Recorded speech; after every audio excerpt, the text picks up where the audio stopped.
Vamos a continuar leyendo en la epístola y leemos ahora en el capítulo 4, Primera Tesalonicenses capítulo 4, y leemos los primeros 12 versículos también. Por lo demás, hermanos, os rogamos y exhortamos en el Señor Jesús que de la manera que aprendisteis de nosotros cómo os conviene conduciros y agradar a Dios, así abundéis más y más. Porque ya sabéis qué instrucciones os dimos por el Señor Jesús. Pues la voluntad de Dios es vuestra santificación, que os apartéis de fornicación. Que cada uno de vosotros sepa tener su propio vaso en santidad y honor, no en pasión de concupiscencia, como los gentiles que no conocen a Dios. Que ninguno agravie ni engañe en nada a su hermano, porque el Señor es vengador de todo esto, como ya os hemos dicho y testificado. Pues no nos ha llamado Dios a inmundicia, sino a santificación. Así que el que desecha esto, no desecha a hombre, sino a Dios, que también nos dio su Espíritu Santo. Pero acerca del amor fraternal no tenéis necesidad de que os escriba, porque vosotros mismos habéis aprendido de Dios que os améis unos a otros. Y también lo hacéis así con todos los hermanos que están por toda Macedonia. Pero os rogamos, hermanos, que abundéis en ello más y más, y que procuréis tener tranquilidad, y ocuparos en vuestros negocios, y trabajar con vuestras manos de la manera que os hemos mandado, a fin de que os conduzcáis honradamente para con los de afuera, y no tengáis necesidad de nada. Algunos de nosotros tenemos una gran deuda de gratitud con la figura del evangelista y misionero norteamericano Francis Schaeffer, que se afincó en Suiza a mediados del siglo pasado. Son muchos los títulos de Schaeffer que están en nuestras manos, gracias también a la gran labor que realizó en ese sentido José Grau, con unas traducciones excelentes de este material, y casi al mismo tiempo que Schaeffer era conocido en el mundo anglosajón, también teníamos este privilegio de poder leerle en castellano. Uno de los libros que más me han impactado a lo largo de los años de Francis Schaeffer ha sido uno que se titulaba La Iglesia a finales del siglo XX. Ahí resume de una manera admirable lo que son muchos de los pensamientos y de lo que yo creo que es realmente el legado que tiene Schaeffer para nosotros, incluso en nuestros días, en pleno siglo XXI. Y es el tema de la credibilidad de la Iglesia. ¿Dónde está la credibilidad de la Iglesia? Esto es algo que preocupaba realmente a Schaeffer, y es un tema que yo creo que es trascendental. Si algo podemos recuperar de su pensamiento es justamente esa pregunta, hacernos esa pregunta: ¿dónde está la credibilidad de la Iglesia evangélica en nuestros días, en el mundo en el que nos ha tocado vivir? Y este libro de Schaeffer es realmente una exhortación que está basada en esas palabras de nuestro Señor Jesucristo que se encuentran en el capítulo 13 del Evangelio de Juan, y que yo creo que todos conocemos. Juan 13, 34 y 35. Un mandamiento nuevo os doy, que os améis unos a otros como yo os he amado, que también os améis unos a otros. En esto conocerán todos que sois mis discípulos, si tuviereis amor los unos con los otros. Y lo que nos viene a decir Schaeffer es que estas palabras del Señor Jesucristo son la auténtica marca del cristiano, lo que distingue al cristiano. Está aquí en estas palabras de nuestro Señor Jesucristo. Y esto es algo que no tiene que ver con alguna época en particular, nos dice Schaeffer, ni con algunas circunstancias particulares, sino que en todo momento y en todo lugar, en toda época, el cristiano tiene que ser conocido por el amor. Y por tanto, cuando nos hacemos esa pregunta, la credibilidad de la Iglesia hoy, lo que nos diría Schaeffer es que la misma se encuentra en relaciones auténticas, en las relaciones auténticas. Si realmente hay una relación auténtica, entonces verdaderamente la Iglesia puede llegar con el mensaje de Dios a este mundo. Y lo que por tanto nos está enseñando la palabra de Dios es que El impacto del Evangelio tiene que ver con el hecho de que somos transformados conforme a la realidad misma de Dios. Dios es amor y, por tanto, si este Evangelio ha venido a nuestras vidas van a ser vidas de amor, vidas que se van a manifestar en unas relaciones que van a ser distintas, que van a estar conforme a la enseñanza del carácter mismo de Dios, que lo vemos de una manera suprema en el amor con el que hemos sido amados por parte de nuestro Señor Jesucristo. Por tanto, el tema del amor es un tema fundamental para la Iglesia cristiana también en pleno siglo XXI. Y por eso es importante que podamos prestar atención a lo que aquí se nos dice. De hecho, quizá alguno de vosotros le haya llamado la atención que hayamos hecho una amplia lectura de la epístola a los tesalonicenses justamente hoy, pero es necesario darnos cuenta, y yo creo que lo hemos logrado, espero que lo hayamos logrado, y si no, ahora mismo simplemente os lo explico para que lo podáis ver lo que hemos querido hacer, que el cuerpo de la epístola tiene que ver con el amor. Ya sabéis, por ponerlo de otra manera, ¿no?, de que las divisiones en capítulos no forman parte de los originales. Y entonces vemos, al leer no solamente el capítulo 2 y el capítulo 3, sino esa primera parte del capítulo 4, que realmente la esencia de lo que significa agradar a Dios es el amor. Hemos estado viendo el fundamento de lo que significa agradar a Dios, cómo podemos agradar a Dios. Hoy estamos viendo la esencia de lo que es agradar a Dios. Y vemos con toda claridad cómo es justamente en esta sección central en la que aparece esta expresión agradar a Dios que veíamos el primer día. Vemos que es así en el capítulo 2 y en el versículo 4. Nos hemos conducido no como para agradar a los hombres, sino para agradar a Dios que prueba nuestros corazones. Y en el capítulo 4 y el versículo 1, por lo demás, hermanos, os rogamos y exhortamos en el Señor Jesús que de la manera que aprendisteis de nosotros cómo os conviene conduciros y agradar a Dios, así abundéis más y más. Y por tanto vemos que realmente la expresión tiene que ver con el amor. El amor es la esencia misma de lo que significa agradar a Dios. Y esto, por tanto, yo creo que queda muy claro en el cuerpo mismo de la epístola y en la exhortación que hacen aquí Pablo, Silvano, Silas y Timoteo.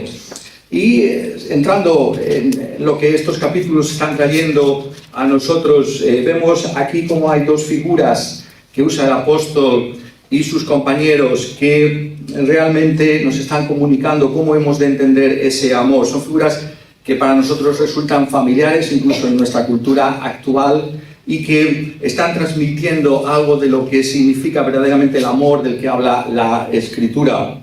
Esas figuras son la figura de la nodriza, que aparece en el capítulo 2 y el versículo 7. Antes fuimos tiernos entre vosotros como la nodriza, que cuida con ternura a sus propios hijos.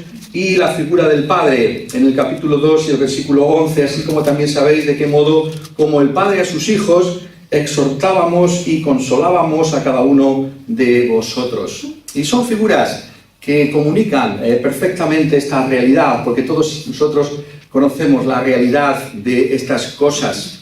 Está hablando aquí de una nodriza, podemos decir así que su profesión es cuidar de los niños. ¿Cuánto más si son sus propios hijos? Y dice Pablo, así fuimos nosotros, entre vosotros. ¿Recordáis aquello? El Padre, así como también sabéis de qué modo como el Padre a sus hijos. ¿Qué va a querer un padre para con sus hijos sino lo mejor para sus hijos? ¿Cómo no vamos a exhortar y a consolar de esa manera a vosotros? Y así os tenemos. Y por tanto, estas figuras creo que gobiernan la exposición que debemos hacer aquí de estos capítulos de Tesalonicenses, el capítulo 2 y el capítulo 3. Y me gustaría, por tanto, que pudiéramos, tomando ese marco de referencia de estas figuras, que nosotros pudiéramos entender todo lo que aquí se nos está diciendo por parte de Pablo y de sus compañeros. Notad esa insistencia en esa realidad, porque forma parte de la misma credibilidad de los apóstoles en medio de la iglesia a los tesalonicenses. Y esto es muy importante para nosotros, porque muchas veces no somos conscientes de la manera en que podemos venir delante de la gente Los apóstoles no están simplemente viniendo y diciendo, bueno, pues nosotros formamos parte de una institución que merece el respeto de todo el mundo. No, no. Es realmente la calidad, la autenticidad de sus relaciones para con los tesalonicenses lo que permite a Pablo y sus compañeros hablar de esta manera y exhortar como lo hacen. Eso es una iglesia. Eso es realmente la iglesia. Y por tanto es fundamental que nos demos cuenta de que todo, absolutamente todo, depende, una vez que tenemos ese fundamento, que es la fe en el Señor Jesucristo, de nuestras relaciones, de este amor del que aquí se nos está hablando. Somos conscientes de estas cosas. Esto es esencial que así lo podamos mirar.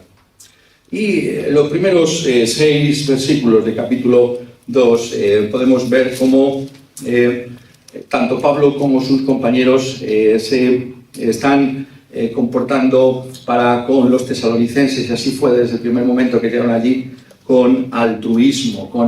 Eso es lo que hacen los padres para con sus hijos, es decir, no hay ninguna obligación, es algo altruista. El padre naturalmente ama a sus hijos, y aquí se multiplican estas palabras que están poniendo de manifiesto que realmente no hay un motivo ulterior en la forma de comportarse de Pablo y de sus compañeros. No usamos palabras lisonjeras, no encubrimos avaricia, no buscamos la gloria de los hombres, sino que nosotros nos comportamos como aquellos que han sido aprobados por Dios. Nuestra exhortación no procede de ningún tipo de error, ni de ningún tipo de impureza, ni hay ningún engaño, no hay dolo aquí escondido detrás de lo que estamos trayendo. Esa es la realidad del comportamiento de los padres para con los hijos. Dan porque tienen que dar. Y esa es justamente la base de lo que aquí están trayendo. Este es nuestro corazón, y es realmente una manera de venir delante de ellos y decir, bueno, aquí está la autenticidad, vosotros sois testigos de esto, y aquí está la base para poder continuar exhortándoos como lo hacemos. Eso es lo que hay que buscar entre nosotros. Eso es lo que se tiene que notar en medio de nuestras congregaciones, que la gente pueda dar testimonio de esa misma realidad, de todos aquellos que están en medio nuestro, de todos aquellos que traen la palabra de Dios en medio nuestro. Esto es lo que realmente constituye a la iglesia cristiana y es el auténtico motivo que debemos tener en todo momento para comportarnos. Y no solamente nos está diciendo esto, sino que desde el versículo 7 hasta el versículo 10, y en segundo lugar nos está diciendo que el amor suyo es un amor tan grande que están dispuestos a dar lo mejor de sí mismos, lo mejor de sí mismos. Ya hemos mencionado a la nodriza, y realmente el afecto de Pablo por estas gentes es tan extraordinario que dice que incluso hubieran estado dispuestos a darles sus propias vidas. Les llevaron el Evangelio, lo más grande que podían transmitirles de parte de Dios. Pero sois tan queridos para nosotros que os daríamos nuestra propia vida. ¿No hacen eso las madres y los padres? ¿No estarían dispuestos los padres? ¿No estamos dispuestos los padres y las madres a dar nuestra vida por nuestros hijos? Ese es el amor que están aquí mostrando Pablo y sus compañeros. Y no simplemente una afirmación retórica, la que aquí traen, sino que es algo muy concreto, muy práctico. Sabéis que la Escritura, cuando habla del amor, siempre nos lleva a pisar terreno. No simplemente hacemos esta afirmación y queda muy bonita. Lo demostraron con los hechos. Versículo 9, porque os acordáis, hermanos, de nuestro trabajo y fatiga, como trabajando de noche y de día, para no ser gravosos a ninguno de vosotros, os predicamos el Evangelio de Dios. Y sabemos cómo Pablo era muy consciente de cómo tenía que llevar el Evangelio en ese contexto pagano. Muy interesante en ese sentido, comparar con Filipenses, y cómo recibe la epístola a los Filipenses, y cómo recibe ayuda económica, aparte de trabajar él en su propia profesión, para poder predicar de esa manera el Evangelio y no ser una piedra de tropiezo para esos tesalonicenses. Y por tanto, vemos que el amor busca dar de esta manera, comunicar de esta manera, dar lo mejor de uno mismo. Nos damos cuenta de que lo que el Evangelio requiere de nosotros es que demos lo mejor de nosotros mismos a otros. no reservarnos nada, sino dar todo a la comunidad. Ese es el amor. ¿No es ese acaso el amor de nuestro Señor Jesucristo, que dio lo mejor? ¿No es ese acaso el amor del Padre, que dio lo mejor? ¿Qué dio el Padre por nosotros? ¿Acaso el más grande y el más glorioso de sus ángeles? No. Dio a su propio Hijo unigénito por nosotros. Lo mejor que tenía lo entregó por nosotros. Y esa es la medida de nuestro amor. Esa es la medida que tenemos que tener delante de nosotros. Pero no solamente es que dan lo mejor de sí mismos, sino que en tercer lugar ellos quieren lo mejor para sus hijos. Y por eso, desde el versículo 11 al versículo 13, dice: así como también sabéis de qué modo como el Padre a sus hijos, exhortábamos y consolábamos a cada uno de vosotros y os encargábamos que anduvieseis como es digno de Dios, que os llamó a su reino y a su gloria. ¿Qué es lo que un padre quiere para su hijo? Quiere lo mejor. ¿Qué es lo que queremos? Dirían estos apóstoles aquí, para vosotros, que andéis como es digno de Dios. Esto es lo mejor. El mayor deseo de nuestro corazón para nuestros hijos es que puedan andar de una manera que agrade a Dios. ¿Puede haber un deseo más grande que este? Eso es lo que alberga el corazón de Pablo y de sus compañeros. Y dice en el versículo 13: por lo cual también nosotros, sin cesar, damos gracias a Dios de que cuando recibisteis la palabra de Dios, que oísteis de nosotros, la recibisteis no como palabra de hombre, sino según es en verdad la palabra de Dios, la cual actúa en vosotros los creyentes. ¿Y qué es lo mejor que pueden traer Pablo y sus compañeros? Es la palabra de Dios. Y por eso constantemente este recordatorio de que lo fundamental es la palabra de Dios, que actúa de una manera eficaz en la vida de los creyentes por la virtud del Espíritu Santo de Dios. Y eso es lo mejor que podemos dejar a las gentes que hay a nuestro lado. Recordarles que es la palabra de Dios aquella que nos puede salvar. La palabra de Dios es la que puede hacer que podamos crecer en santidad, que todo depende del dominio que la palabra de Dios pueda tener sobre nuestras conciencias y nuestros corazones, porque es palabra de Dios. Y esto es lo que el amor busca transmitir, dar también lo mejor que se puede dar. Y esto es algo que va en contra de los valores que puede tener este mundo. ¿Qué persona en este mundo hablaría de que esto es el amor, entregar la palabra de Dios? Y sin embargo, ese es el auténtico amor que podemos tener por las personas, a nuestro lado también. El poder otorgarles, llevarles la palabra de Dios. Y el cristiano tiene que estar persuadido de estas cosas. Porque como el mundo, las personas no quieren recibir esa palabra, nosotros podemos decir, bueno, pero nosotros podemos seguir de alguna manera esa forma de pensar, no le vamos, pero es lo mejor que podemos llevar a la gente. Es esa palabra de Dios. Esa palabra de Dios que es fundamental para nuestra salvación, pero también para poder entender todas las cosas. Y eso es justamente lo que nos enseña desde el versículo 14 al 16.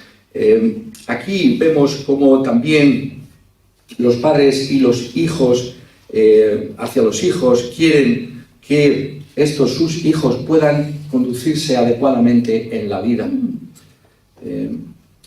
Nosotros somos conscientes como padres de los peligros que entraña la existencia en este mundo. Y tenemos una experiencia en este mundo de cómo son las cosas. Nuestra labor es la de enseñar a nuestros hijos cuáles son esos peligros que han de afrontar y cómo pueden superarlos. Esto es también parte del amor que tenemos para con nuestros hijos. Y lo vemos aquí en el caso del apóstol, porque el apóstol está aquí siguiendo en un sentido lo que podríamos llamar la indicación, sorprendente quizá para algunos, de libros como el de los Proverbios.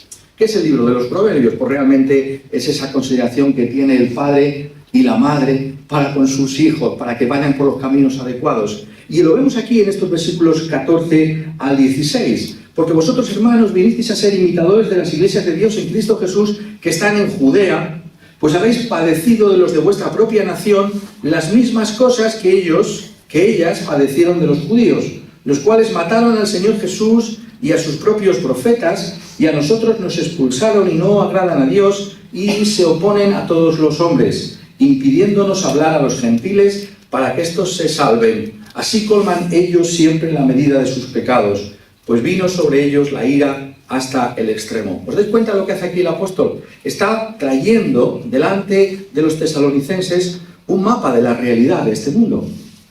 Está trayendo un mapa desde la misma revelación de las Escrituras del Antiguo Testamento. Está diciendo, mira, esto se está cumpliendo, esta es la realidad que venimos anunciando, que hay esta oposición al Mesías. Esto se ha visto en la historia, la oposición a los profetas y finalmente la oposición contra el mismo Señor Jesucristo. Y esto es lo que se espera que también acontezca para con tantos y tantos cristianos convertidos desde el mundo de los gentiles. Poniéndolo en términos mucho más sencillos, en las palabras de Jesús, si a mí me han perseguido, a vosotros os perseguirán. Si han guardado mi palabra, también guardarán la vuestra. ¿Os dais cuenta? Están trayendo una interpretación, si lo puedo poner así, de la realidad de este mundo. Para que cuando venga la tribulación y la persecución, ellos no se encuentren con una sorpresa mayúscula, decir, bueno, ¿y por qué nos está pasando esto? Esto no lo esperábamos cuando nos convertimos. ¿No es esto muchas veces lo que necesitamos escuchar también nosotros? Una interpretación de la realidad de las cosas. A mí siempre me ha gustado mucho como lo expresa el apóstol Pedro en su primera epístola, en el capítulo 4 y versículo 12, dice, amados, no os sorprendáis del fuego de prueba que os ha sobrevenido, como si alguna cosa extraña os aconteciese. Muchas veces nos sorprende las tribulaciones y las pruebas. Pero no tiene por qué ser así, porque esto está aquí indicado. Y el amor lo que hace es marcar el terreno, para que sepamos por dónde tenemos que pisar, por dónde tenemos que conducirnos. ¿Qué podemos esperar de este mundo? ¿Y qué podemos esperar de parte de Dios? Esa es también la realidad del amor. Y esto es algo que nosotros tenemos que procurar también hacer. Somos guías para todos aquellos que están a nuestro lado, conociendo la Escritura, particularmente para pastores o ancianos. Somos conscientes de la gran importancia, de la prueba que significa de amor, el decirle a nuestras congregaciones dónde están esas rocas en las que puede naufragar el barco, chocar el barco. Marcamos el terreno cuidadosamente, ¿no?, para que ellos puedan conducirse por este mundo conforme a la enseñanza de la palabra de Dios. Eso es también amor. Esa manera de conducirse de tal manera que ellos puedan entender lo que les está pasando y que no es algo extraño, sino que ocurre aquello que la misma Escritura está trayéndonos.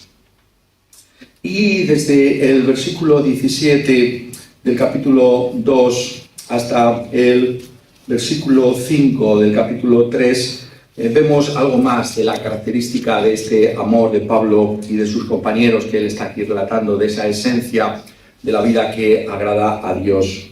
Y es que el amor que tienen los padres para con sus hijos muchas veces se manifiesta, de hecho yo creo que es algo fundamental, en la realidad misma de buscar aliviar hasta donde nosotros podamos las aflicciones que puedan tener nuestros hijos. ¿No es verdad que cuando nuestros hijos sufren, nosotros también sufrimos con ellos? Cuando ocurre algún accidente, lo sentimos como propio. Y muchas veces se oye a los padres, o decimos eso, ¿no? Ojalá me hubiera pasado a mí, para que no le pasara a mi hijo. Eso es la prueba de ese amor. Y aquí, en esta sección, vemos como el apóstol y sus compañeros, pero es el apóstol particularmente el que está expresando que siente la aflicción por la que atraviesan los tesalonicenses. Ya hemos hecho mención una y otra vez a esto, que experimentan esa gran persecución, esa gran dificultad. Y el apóstol lo siente como propio. ¿Y qué puede hacer el apóstol en esas circunstancias? Bueno, pues Pablo dice, yo ojalá pudiera estar yo allí con vosotros. Ojalá pudiera estar en vuestra propia presencia para de alguna manera traer un consuelo más propio, viniendo de mi propia persona. Oímos quizá de un ser querido que ha tenido un accidente en otro lugar. ¿No es esa una de las frustraciones de no poder estar ahí con ellos? Podemos entender, estamos diciendo que este lenguaje, Pablo se expresa con un lenguaje muy comprensible para nosotros hoy también. Y Pablo dice, yo hubiera querido estar allí, pero sabéis, Satanás nos estorbó. Es una de esas referencias también tan fascinantes que hay en la Escritura sobre esa obra de Satanás. No especifica mucho. Yo comparo este versículo 18 con el de 2 de Corintios acerca del aguijón en la carne. En un sentido, está bien que no se mencione el aguijón en la carne y está bien que no especifique mucho sobre el tipo de oposición satánica que les tocó hasta el punto de no poder ir a Tesalónica, para que cualquiera de nosotros pueda poner ahí la realidad de su propia experiencia espiritual. Ese aguijón, bueno, podemos hablar de muchos tipos de aguijones, cada uno de nosotros. Esa oposición, Satanás estorba. Es una realidad, Pablo lo menciona ahí. Y eso ha impedido. Pero él hubiera querido estar con ellos. Y hay tal dolor en el corazón de Pablo por la aflicción de sus hijos espirituales, que dice en el capítulo 3, versículo 1, por lo cual, no pudiendo soportarlo más, acordamos quedarnos solos en Atenas. Muchas veces las traducciones sabemos que no alcanzan, ¿no?, realmente al original, pero la palabra original es mucho más fuerte que eso. Es una palabra que dice que Pablo se quedó como huérfano con tal de ayudar a los tesalonicenses. Una palabra rara. ¿No es eso el sentido de los padres? Bueno, si yo tengo que salir perdiendo, que salga, pero que mi hijo pueda tener un apoyo. Yo en Atenas necesitaba ayuda, pero ¿qué hice? Envié a Timoteo y me quedé huérfano. Lo necesitaba yo mucho a Timoteo. Vemos en lo que Pablo escribe, en toda su correspondencia, esa emoción del apóstol, esa necesidad de comunidad del apóstol. Pero os tengo tanto afecto, tesalonicenses, que estoy dispuesto a quedarme huérfano, en el sentido de que yo necesito también a Timoteo, pero prefiero que esté con nosotros antes que conmigo. Pasa muchas veces esto, ¿no?, cuando un hijo tiene algún problema y el marido dice, bueno, pues yo quiero estar con mi esposa, pero que se vaya mi esposa a cuidarle. No conocemos esto también nosotros. Es duro para el matrimonio separarse, pero los hijos están ahí y el padre deja que la madre vaya a cuidar. Eso es lo que está aquí diciendo. Para que Timoteo, nuestro hermano, servidor de Dios, colaborador nuestro en el Evangelio de Cristo, pueda hacer esa labor, confirmar y exhortar respecto a vuestra fe, para que nadie se inquiete con estas tribulaciones. Ahí está el profundo amor del apóstol. Esto es lo que está ocurriendo. ¿Dónde estáis vosotros? Está diciendo, bueno, yo quisiera ver dónde estáis. Lo envío, pero también que vuelva rápido a informarme, porque yo estoy aquí en ascuas por saber cuál es vuestro estado espiritual. Espero que realmente Satanás no haya conseguido apartaros de vuestra persuasión, de vuestra fe en la que estabais. Es la forma en que Pablo expresa todo lo que hay, la profundidad de su amor, de su corazón por los tesalonicenses. Y desde el versículo 6 hasta el versículo 9 encontramos otra característica más de este amor del que estamos hablando.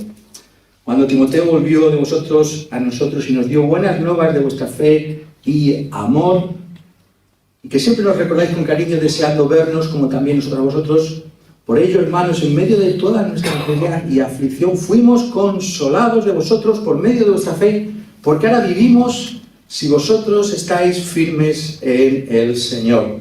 Por lo cual, ¿qué acción de gracias podremos dar a Dios por vosotros, por todo el gozo con que nos gozamos a causa de vosotros delante de nuestro Dios? Los padres siempre se regocijan con el bienestar de sus hijos. ¿Qué quiere un padre? ¿Qué quiere una madre? Que le vaya lo mejor posible a sus hijos. Y entonces cuando Pablo escucha de que los tesalonicenses están firmes en la fe a pesar de esa terrible oposición que están afrontando en Tesalónica, entonces su corazón está lleno de una profunda alegría. Y nuevamente tenemos ahí una de esas palabras que resultan tan difíciles, no podríamos decir, de traducir al castellano. Pero cuando Timoteo volvió de vosotros a nosotros y nos dio buenas noticias de vuestra fe y amor, ¿sabéis qué palabra es esa? Es la única vez que se usa en este otro contexto. evangelio. ¿Cuál es el evangelio de Pablo? Que los creyentes están bien, están creciendo en fe, en amor y en esperanza. Ese es mi evangelio.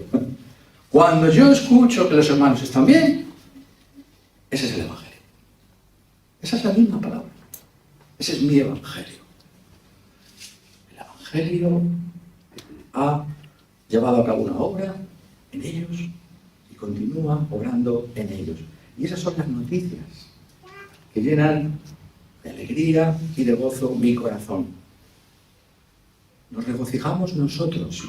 Son buenas noticias en tu vida cuando oímos o vemos el progreso del evangelio en los hermanos que están a nuestro lado.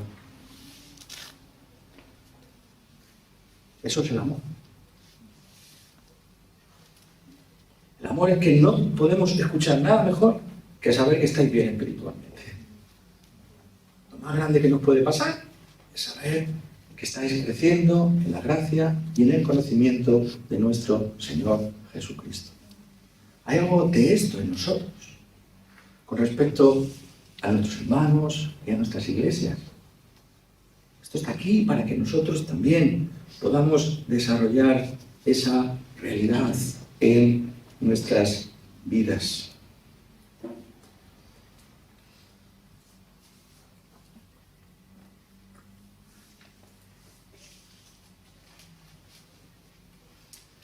Finalmente, y en séptimo lugar, con respecto a esta imagen del amor, en estos primeros dos capítulos 2 y 3, la séptima instrucción que nos trae aquí el apóstol con esta imagen es la de que los padres quieren siempre estar con sus hijos, orando de noche y de día con gran insistencia para que veamos vuestro rostro y completemos lo que falte a vuestra fe. El padre, la madre, quieren estar con los hijos. Es verdad que conforme va pasando el tiempo, pues tenemos que dejarles ir. Hablamos del síndrome del nido vacío.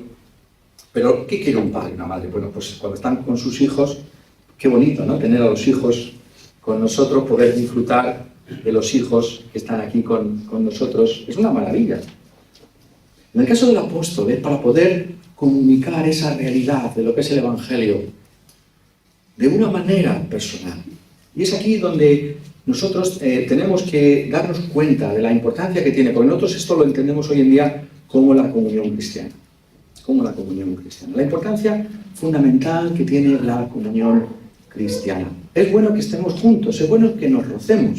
Lo peor que nos puede pasar es que nos aislemos.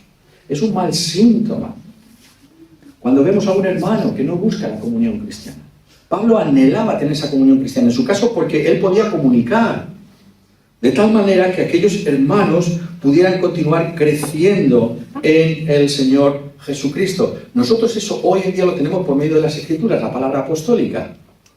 Pero lo que necesitamos es esa expresión de esa realidad en lo que llamamos la comunión cristiana, estar los unos para con los otros. ¿Acaso no anhelamos? ¿Acaso no es eso una de las cosas que más nos gustan de las conferencias o de los campamentos? Yo siempre muchas veces lo comento a algunos cuando hablamos de, por ejemplo, las conferencias de Pedro de Valera. Yo digo, sí, yo me encanta ir a las conferencias, escuchar a los conferenciantes, pero realmente una de las cosas que más me gustan es para estar con los hermanos.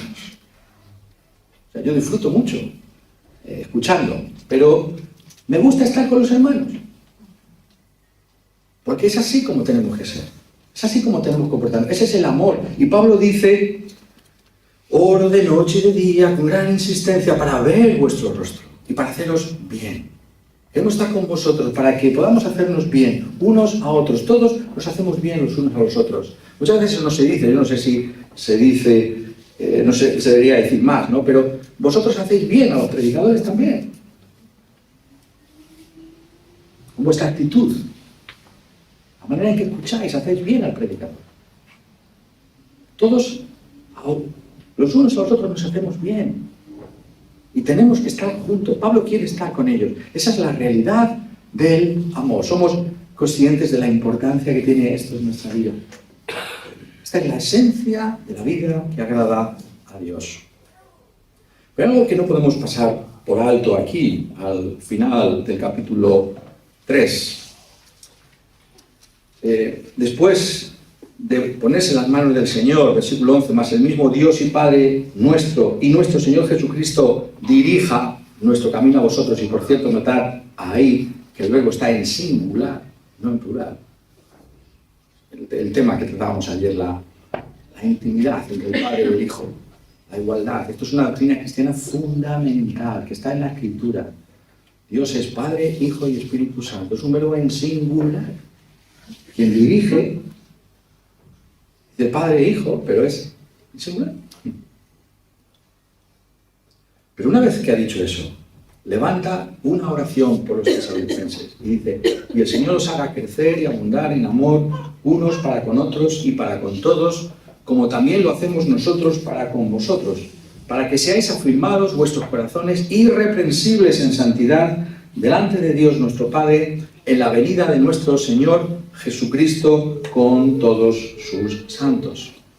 Tenemos que notar cuidadosamente lo que hace Pablo aquí, porque es fundamental, aparece en sus epístolas constantemente, y es la oración por aquellos que van a recibir la epístola. ¿Y qué es la oración sino poner todo en las manos de Dios? Porque solo Dios puede hacernos crecer y abundar en aquello a lo que somos exhortados.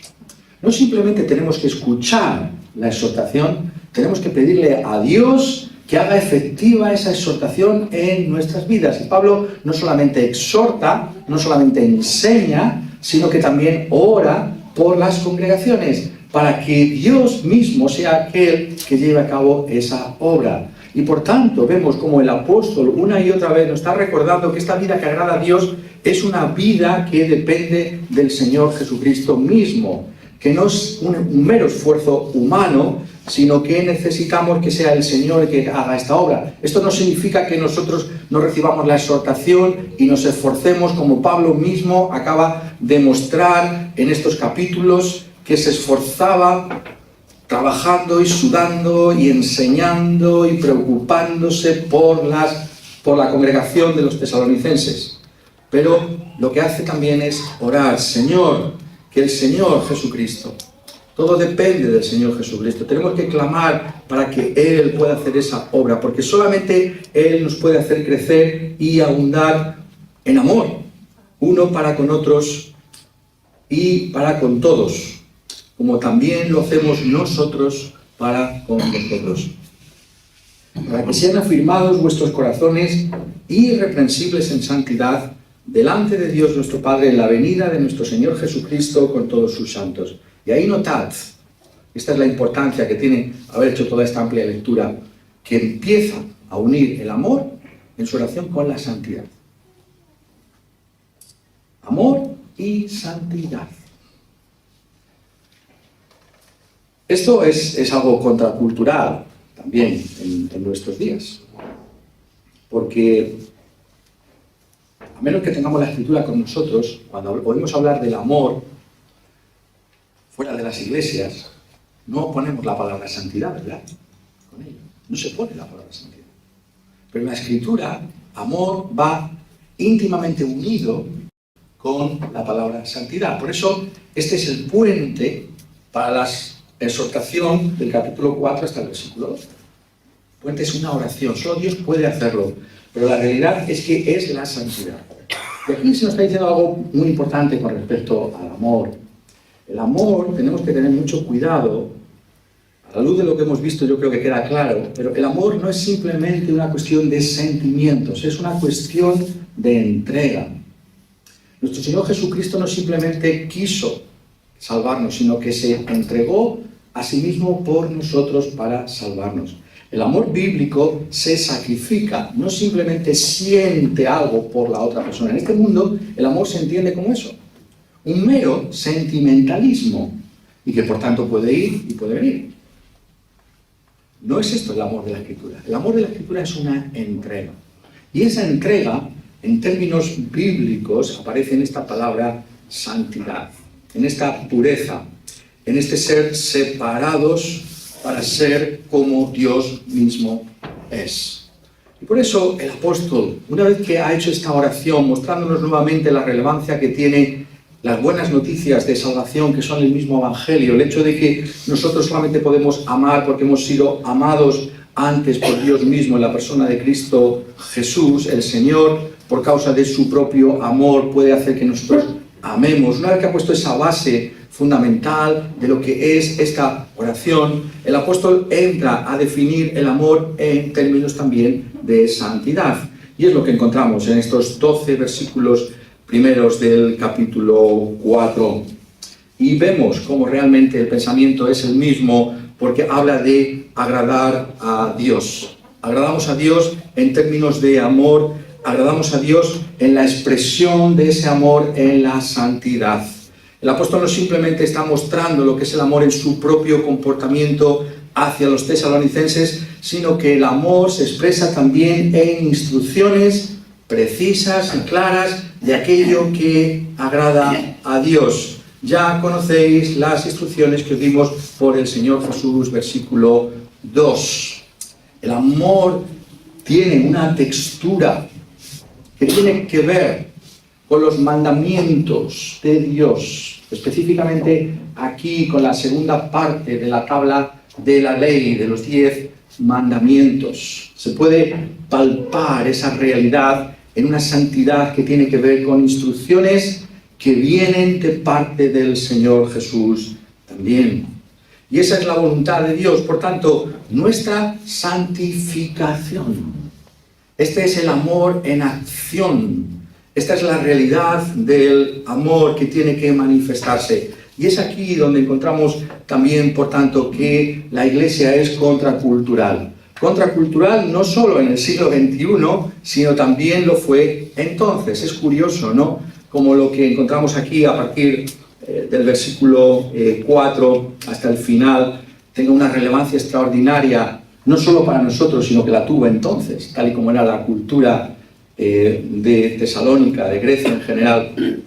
Y por tanto hemos de entrar aquí. Y lo que se nos está diciendo realmente es que el amor se expresa por medio de lo que podríamos denominar una ética integral. Una ética integral. Esto significa que es un comportamiento cristiano que viene por causa del Evangelio expresado en la ley de Dios y que abarca todas las áreas de nuestra vida. Eso es lo que significa la palabra integral. Es decir, que no hay ninguna parte de tu vida que no tenga que quedar impregnada por los valores del Evangelio de nuestro Señor Jesucristo, por las instrucciones de nuestro Señor Jesucristo. Esto es lo que está diciendo, y eso en sí mismo es revolucionario, ¿no es verdad? Porque tenemos esa idea, ¿no?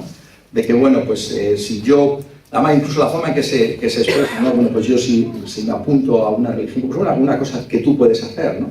Cuando es Dios el que viene a nosotros, bueno, pues yo habrá partes de mi vida que yo mantenga aparte, ¿no? Y son mi dominio privado, ¿no? Mi coto privado de caza, ¿no? Y aquí yo no quiero que Dios se entere, no es así. Sabemos que cuando Dios viene con su Evangelio, pues viene para ser Señor de nuestra vida. A mí siempre me ha gustado mucho como lo ha expresado C.S. Lewis, ¿no? Decía, bueno, esta imagen, ¿no? De que, bueno, yo invité a un hombre, viene a decirnos C.S. Lewis, a que me pintara la casa, ¿no? Y viene este hombre a pintarme la casa y tal, y yo estoy tan contento porque, claro, es verdad que algunas paredes de mi casa es que necesitan que se pinten.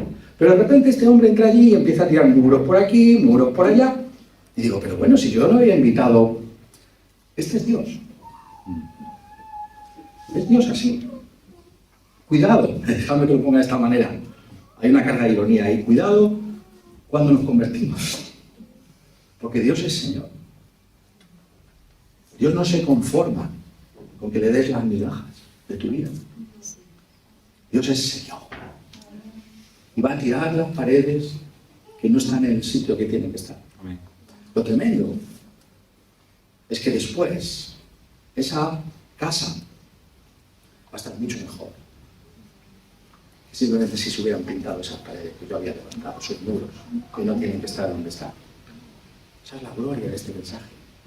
Que es lo mejor que nos puede pasar, que adoptemos una ética integral cristiana, que afecte a toda nuestra manera de vivir. Y Pablo menciona aquí 3 aspectos de esa ética integral que a él le interesan, como estoy diciendo, por ese contexto de Grecia, pero que a mí me parece que son igualmente relevantes en nuestros días. En primer lugar, la ética sexual, ¿Por qué es esto importante? Bueno, en Grecia esto era uno de los grandes temas. No tenemos más que leer la mitología griega para ver realmente cómo hay esa obsesión con el sexo, ¿no? En estas culturas paganas. Algo parecido a nuestra época también, y por tanto esa gran relevancia, que os apartéis de fornicación. Hay unas relaciones sexuales fuera del matrimonio entre un hombre y una mujer que no se pueden tolerar en la Iglesia cristiana, eso es lo que está diciendo. Cualquier relación sexual fuera del matrimonio, es lo que está diciendo, no puede ser compatible con una profesión creíble cristiana.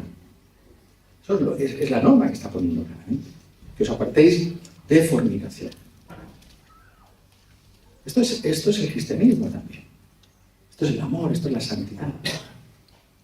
Y tenemos que ser pastorales, cuidadosos, y llorar con los que caen, y estar cerca de los que sufren. Pero esta es la realidad de lo que se enseña en la Escritura, y tenemos que traerlo delante de las congregaciones. Esto es lo que se enseña aquí, que os apartéis de fornicación.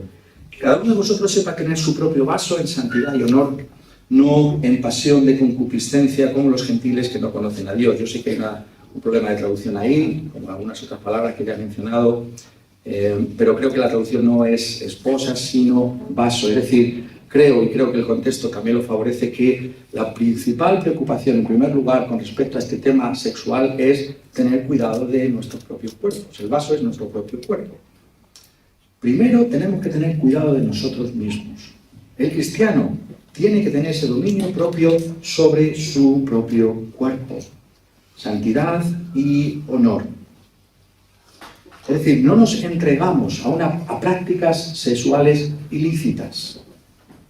No pasión de concupiscencia como los gentiles que conocen a Dios, las prácticas que habría entonces en Grecia, pero nosotros hoy en día podemos concretar. El cristiano no puede darse a la pornografía. El cristiano, por supuesto, no puede tener aventuras extramatrimoniales. Eso es lo que está aquí diciendo. Y eso empieza con uno mismo. Empieza con tu propio cuerpo, con el gobierno de ti mismo. Eso es lo que está aquí diciendo el apóstol. Y especifica en el versículo 6 que ninguno agravie ni engañe nada en su hermano, porque el Señor es vengador de todo esto, como ya os hemos dicho y testificado. Está hablando del adulterio.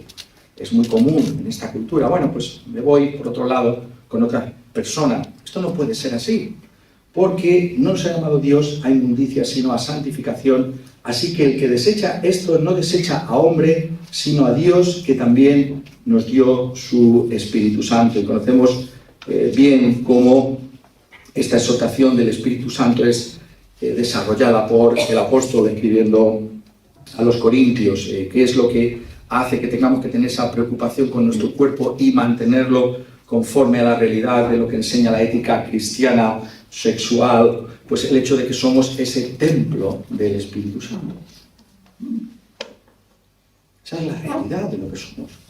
Estamos habitados por el Espíritu Santo de Dios. Y voy a tomar los miembros de mi cuerpo y los voy a hacer uno fuera de mis votos matrimoniales. Esto es inconcebible, dice el apóstol.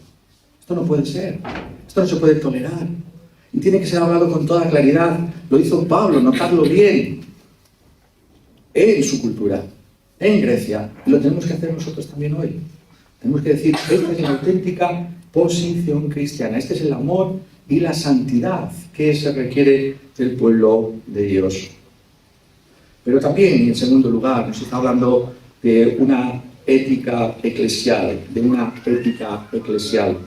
Pero acerca del amor fraternal, versículo 9, no tenéis necesidad de que os escriba, porque vosotros mismos habéis aprendido de Dios que os améis unos a otros, y también lo hacéis así con todos los hermanos que están por toda Macedonia. Pero os rogamos, hermanos, que abundéis en ello más y más. Vemos ese corazón del apóstol. La centralidad es el amor, pero no basta con que améis, tenéis que continuar amando, y más, y más, y más. Tenéis que abundar en amor. El amor nunca va a quedar atrás. Realmente es la esencia misma de nuestra posición cristiana. Y el amor fundamentalmente tiene que expresarse en la iglesia, con los hermanos. El amor fraternal. La realidad de ese amor que habéis visto en nuestro comportamiento, oh tesalonicenses, que de alguna manera se ha reproducido entre vosotros, es lo que tenéis que tener siempre en medio vuestro. Si hay una película, ¿no?, que lo expresa, yo creo que extraordinariamente lo que esto significa, es una de las películas también que se hizo sobre la Primera Guerra Mundial. Esta ya hace mucho tiempo, es el Sargento York. Realmente está basado en un personaje histórico, Alvin York, que fue soldado de Estados Unidos en la Primera Guerra Mundial y fue condecorado por una acción heroica que se refleja muy bien en la película. Pero lo que la película hace también de una manera excelente es reflejar lo que es la conversión de Alvin York. Y está muy bien reflejada porque se ve a Alvin York antes de su conversión, un hombre pendenciero, un hombre que está enemistado con todos, y cómo después de su conversión realmente ha habido un cambio extraordinario por causa del Evangelio. Y lo que viene a caracterizar la vida de Alvin York es amor. Hay una canción que se entiende perfectamente, ¿no?, que no se traduzca en alguna de las películas que podéis ver por ahí colgadas en YouTube también, que es en inglés: Give me that old time religion. Dame esa antigua religión. ¿Y cuál es esa antigua religión? Y dice una de las estrofas: It makes me love everybody. Me hace amar a todo el mundo. Esa es la antigua religión. Esa es la auténtica fe. La fe del Antiguo Testamento, la fe del Nuevo Testamento. Me hace amar a todos. ¿Nos damos cuenta de la importancia suprema que tiene el amor? No puede ser de otra manera. Dios es amor. Él nos amó a nosotros primero. Y nuestra vida no puede ser sino amor. Esa es la esencia misma de la que se nos está hablando aquí. Y esto tiene que aparecer en la iglesia. Pero finalmente tiene que ser una ética laboral, versículos 11 y 12. Y que procuréis tener tranquilidad y ocuparos en vuestros negocios y trabajar con vuestras manos de la manera que os hemos mandado, a fin de que os conduzcáis honradamente para con los de afuera y no tengáis necesidad de nada. Esto era algo también muy importante en aquella época, porque ¿quién trabaja realmente en Grecia? Bueno, pues realmente quien trabaja son los esclavos, ¿no? Vemos esta literatura, ¿no? Y cuántos dan gracias de que no son esclavos, ¿no? Qué bien que tenemos los esclavos para hacer las labores manuales y nosotros llevamos una vida de ocio, ¿no? Esto es realmente el ideal, ¿no?, que se busca en Grecia. Y esa tentación, ¿no?, está también presente en medio de la iglesia. Nos damos cuenta, ¿no?, de que venimos de un trasfondo pagano y tiene el apóstol que corregir esa realidad.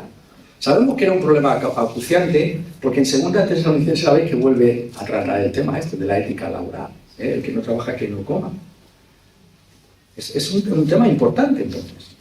No está hablando, por supuesto, de la persona que está en desempleo. Toda nuestra simpatía y consuelo y amor cristiano para esa persona. Está buscando trabajo y no lo encuentra. Pero hay una ética laboral en la que se está aquí insistiendo. No está mal trabajar con las manos.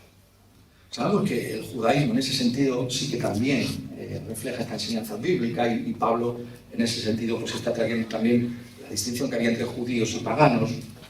Y vosotros tenéis que ocuparos de estas cosas de la manera que os hemos mandado, es un mandamiento. Tenemos que trabajar, tenemos que llevar el evangelio al mundo laboral. En tu trabajo también eres cristiano. No podemos hacer, como decíamos antes, esos dos compartimentos. El domingo y luego el lunes en mi trabajo soy otra cosa. No. En tu trabajo también eres cristiano. Tenemos que llevar los valores del reino de Dios, los valores del evangelio al mundo laboral y comportarnos conforme a los mismos. Porque dice, a fin de que os conduzcáis honradamente para con los de afuera y no tengáis necesidad de nada.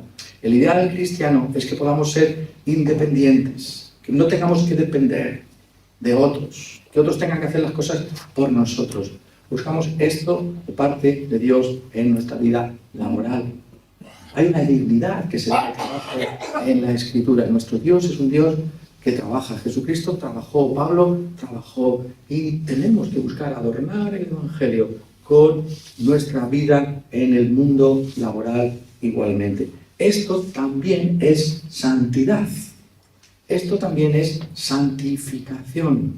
Y en esto también tenemos que oír la palabra de Dios, porque se nos dice que así os hemos mandado. Por tanto, tenemos la credibilidad de la Iglesia en juego, si lo puedo expresar así. El amor es la marca del cristiano. El amor, tal y como aparece en las vidas de Pablo y de sus compañeros, el amor en la santidad de nuestra vida, en una ética cristiana responsable e integral. Tenemos que darnos cuenta, como dice nuestro poeta castellano, a la caída de la tarde seremos examinados de amor. Esa será la realidad final. El amor. O como lo expresaba Jonathan Edwards con respecto al futuro, el cielo. ¿Qué es el cielo? El cielo es un mundo de amor. Quiera Dios que nuestras vidas, que nuestras iglesias puedan ser de alguna manera un cielo anticipado. Comunidades de amor. Que así sea por nosotros. Amén.